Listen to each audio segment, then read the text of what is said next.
Alors qu'il est à l'arrêt sur le tarmac, tout à coup à Calvi, une bourrasque soulève les 23 tonnes de la carlingue de cet avion.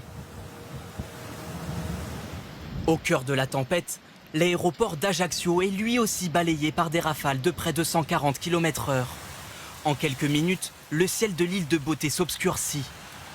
Puis un vent violent et des pluies diluviennes.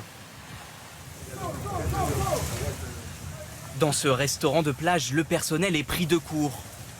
Sous des trompes d'eau, les employés et même des clients tentent de mettre à l'abri tout ce qu'ils peuvent.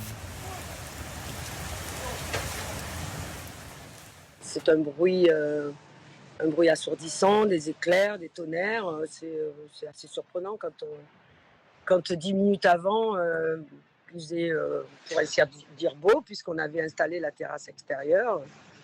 Donc tout était prévu pour faire un service et d'un coup tout a volé. D'un coup, c'était le chaos, c'était le noir, tout était éteint. La Corse est touchée du nord au sud, jusqu'à 158 km/h à Cagnano dans les terres, et même 159 à l'île Rousse sur la côte.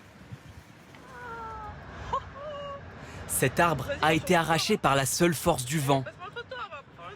Plus de 800 éclairs s'abattent sur l'île. Dans la soirée, près de 10 000 foyers sont privés d'électricité. Les clients de ce restaurant sont bloqués à l'intérieur, dans le noir complet. C'est au moment où on a commencé à faire rentrer les personnes dans le restaurant où ça a coupé. Ça a sauté d'un coup, donc plus de frigo en marche, plus de machines en marche. On a mis des bougies pour éclairer un peu les personnes. Cet après-midi, d'autres orages moins importants pourraient toucher la Corse.